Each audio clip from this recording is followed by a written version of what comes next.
बिस्मिल्लाहिर्रहमानिर्रहीम। अस्सलाम वालेकुम नाज़रीन। आज अगेन हम आज़ाद जम्मू एंड कश्मीर के इलेक्शन पर जो है वो बात करेंगे और ख़ुसूसी तौर पर आज जो हम बात करेंगे वो ज़िला बाग की बात करेंगे। वहाँ की जो 3 सीटें हैं उस पर हम बात करेंगे, यानी गरबी बाग, वस्ती बाग और जो है वो शर्की बाग। इनकी टोटल वोट बैंक कितना है, मेल वोट बैंक कितना है, फ़ीमेल कितना है 2021 के जो इलेक्शन है उसमें, और फिर इसके बाद इस वक्त कौन कौन से जो कैंडिडेट्स हैं वो मद्दे मुकाबल हैं। ओवरऑल हम इस पे आज नज़र डालेंगे। बहुत से लोगों ने यहाँ पे मैसेजेस भी किए हैं, ईमेल्स और व्हाट्सअप भी, कि बाग के हवाले से जो है वो कोई कम्प्रिहेंसिव रिपोर्ट दी जाए। एनी हाउ पहले बात कर लेते हैं LA-14 यानी गरबी बाग दीरकोट। उसमें पहले आपसे शेयर करते हैं कि टोटल जो वोटर की तादाद है वो है 1,02,495 टोटल। उसमें जो मर्द वोटर्स की तादाद है वो है 54,306 और जो ख़वातीन वोटर्स की तादाद है वो 48,190 के करीब है। यानी तकरीबन आप ये कहें कि 54 और 48 आलमोस्ट 5-6 हज़ार का फ़र्क पड़ रहा है, यानी मर्द वोट ज़्यादा है, ख़वातीन वोट कम है। अब यहाँ पर जो उम्मीदवार सामने आ रहे हैं वो आपसे शेयर कर लेते हैं। एक तो मेजर रिटायर्ड लतीफ़ खलीक हैं, तहरीक इंसाफ से ये टिकट लेने में कामयाब रहे, और दूसरी तरफ जो है वो पीपल्स पार्टी से खावर कयूम साहब हैं। ज़रा एक नया चेहरा है और नए सियासतदान भी कहा जा रहा है। जमात इस्लामी से राजा खालिद महमूद साहब हैं, मुस्लिम लीग नून से राजा इफ्तिखार अयूब हैं, और सबसे बड़ा यानी जो नाम है यहाँ पर वो सरदार अतीक ख़ान साहब हैं, जो इस वक्त मेंबर लेजिस्लेटिव असम्बली भी हैं, यानी MLA भी हैं। और ज़ाहिर है उनका सरदार कयूम साहब का एक बड़ा नाम है, साबिक़ वज़ीर-ए-आज़म भी रहे हैं, और सरदार अतीक साहब भी साबिक़ वज़ीर-ए-आज़म रहे। मुस्लिम कॉन्फ्रेंस में बड़ा एक अहम रोल इनका रहा है। इस पूरे हलके में सूरत-ए-हाल क्या है? एक तो ये देखना होगा कि मेजर रिटायर्ड लतीफ़ खलीक जो है जिनको PTI ने टिकट दिया है, इससे पहले भी उनका तकरीबन 15 से 16 हज़ार वोट था, तीसरे नंबर में मौजूद थे 2016 में। 2016 में दूसरे नंबर पे जो थे वो राजा इफ्तिखार अयूब थे, तकरीबन 17,000 वोट लिया, और 23,000 के करीब वोट लिया है सरदार अतीक अब्बासी साहब ख़ान साहब ने, जो मुस्लिम कॉन्फ्रेंस का एक बड़ा नाम है। अब क्या होगा वहाँ पर? दूसरी तरफ अगर हम ये देखें तो वहाँ पर आज़ाद हैसियत में जो लोग हैं वो आ सकते हैं या नहीं आ सकते, या तहरीक इंसाफ की जो टिकट के लिए जिन्होंने अप्लाई किया था उसमें थे सरदार साजिद हैं, ये सीनियर नायब सदर हैं ज़िला बाग के। इनका क्या रोल होगा? क्या मेजर रिटायर्ड लतीफ़ खलीक, ये जो जितने भी लोग मैं अब नाम ले रहा हूँ, क्या इनको वो कायल कर पाएंगे, या ये आज़ाद हैसियत में किसी बंदे को सामने ले आएंगे और तहरीक इंसाफ का वोट डिवाइड कर लेंगे, जिससे सरदार अतीक ख़ान को डायरेक्टली फ़ायदा उठा सकते हैं और वो जीत सकते हैं, या क्या इसमें सेटबैक हो सकता है? राजा आसिफ अली हैं, वो भी उन्होंने भी अप्लाई किया था PTI के टिकट।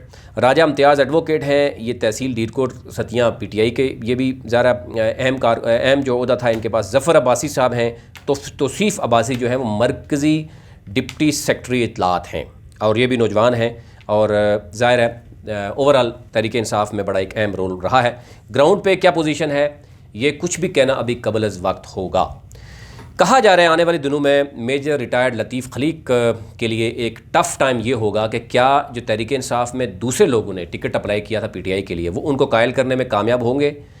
क्या PTI की क़यादत जो है वो उनका उस तरीके से साथ देगी कि तहरीक इंसाफ के जितने भी कैंडिडेट हैं वो उनके साथ आते हैं, यानी वोट तहरीक इंसाफ का डिवाइड ना हो? और दूसरी तरफ नून लीग का वोट भी कहा जा रहा है कि ये जा सकता है तहरीक इंसाफ की तरफ, यानी हुक्मरान जमात की तरफ।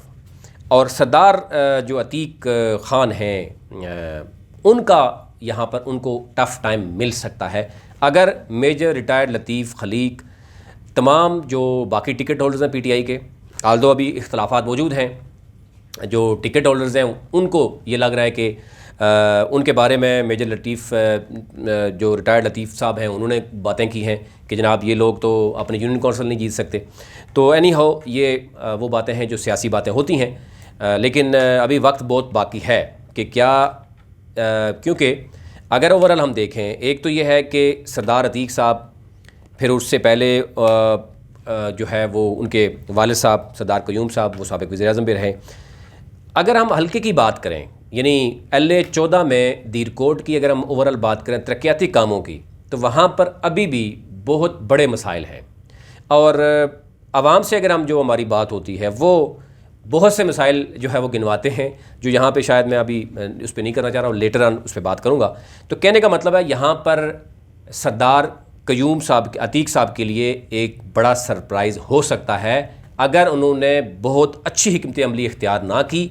तो वो क्योंकि मुस्लिम कॉन्फ्रेंस का एक बहुत बड़ा नाम है और मेजर रिटायर्ड खलीक अगर अपने तमाम तर पार्टी को मुतहद कर लेते हैं, बाकी लोगों को भी कर लेते हैं, क्योंकि वो एक अवामी बंदा है, उसके बारे में जो चीज़ें नज़र आ रही हैं वहाँ पर कुछ प्लस पॉइंट भी होते हैं, कुछ नेगेटिव चीज़ें भी होती हैं, लेकिन दोनों बड़े ही मजबूत इस वक्त जो है वहाँ पर देखे जा रहे हैं। मुस्लिम लीग नून का वोट यहाँ पर डिवाइड होगा, जो नज़र आ रहा है, जो हमारे सीनियर वहाँ पर लोग मौजूद हैं वो ये बता रहे हैं कि वो डिवाइड होगा, क्योंकि डेफिनेटली जब नज़र आता है कि पार्टी कौन सी है, ये नज़र आ रहा है लोगों को कि मुस्लिम कॉन्फ्रेंस या PTI मिल के ये हुकूमत बना सकते हैं, तो मुस्लिम कॉन्फ्रेंस की भी कुछ सीटें आती हैं तो डेफिनेटली वो हुकूमत का हिस्सा हो सकते हैं। उस सूरत में फिर ज़्यादातर जो आवाम की तवज्जो होगी वो मुस्लिम कॉन्फ्रेंस और PTI की तरफ होगी, तो मुस्लिम लीग नून का वोट बैंक यहाँ पे तकसीम हो सकता है, ज़्यादा तकसीम हो सकता है। तो यहाँ पर आसानी नहीं है किसी के लिए भी। और मेजर रिटायर्ड लतीफ़ खलीक जो है वो भी बहुत टफ़ टाइम देने वाले हैं। पहले जमात इस्लामी के प्लेटफॉर्म से वो इलेक्शन लड़ते रहे हैं और जमात इस्लामी के प्लेटफॉर्म से इलेक्शन लड़ना और फिर उसके बाद अच्छी खासी वो वोट लेते रहे। अवामी मसाइल के हवाले से बहुत दफ़ा वो जेल भी काट चुके हैं, यानी अवामी तहरीकों के हवाले से। तो एक हवाले से उनका एक अच्छा खासा जो है वो वहाँ पर अवामी जो है हमें समझते हैं कि उनको सपोर्ट हासिल है।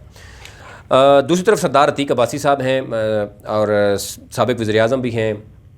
और अब देखना यह है कि दो तीन चीज़ें यहाँ पर देखी जा रही हैं। एक तो ये कि दोनों राजा फैमिली है ये, यानी अब राजपूत फैमिली से हैं, और अगर यहाँ पर कुछ मज़ीद जो सरप्राइज़ हो सका, जैसे कि बरादरीज़म का बड़ा रोल होता है, और अगर कोई हुआ तो यहाँ पर तीसरी कोई बंदा फ़ायदा तो नहीं उठा सकता, ये देना कुछ भी कहना कबल वक्त है।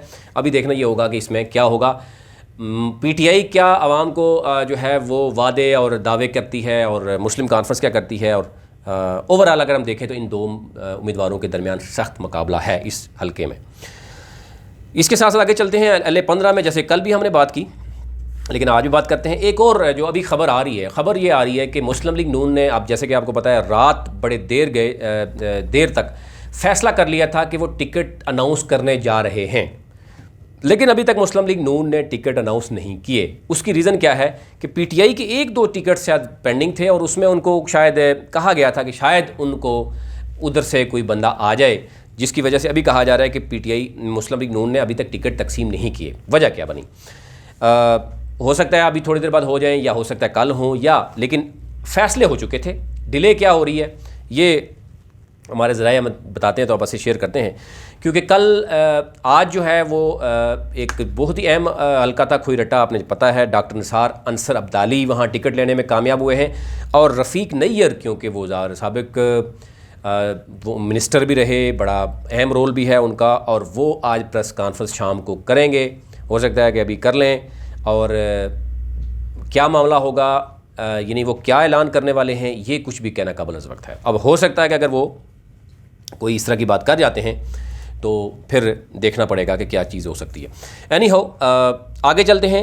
LA-15 जो हमने कल भी बात की, थोड़ी सरसे सी बात इस पर कर लेते हैं। यहाँ पर जो पीपल्स पार्टी के हैं वो कमर ज़मान के ज़िया कमर हैं, उनके साहबजादे हैं। सरदार तनवीर इलियास बड़ा नाम है, वो वज़ीर-ए-आज़म के उम्मीदवार भी हैं और वो यहाँ पर टिकट लेने में कामयाब हुए हैं।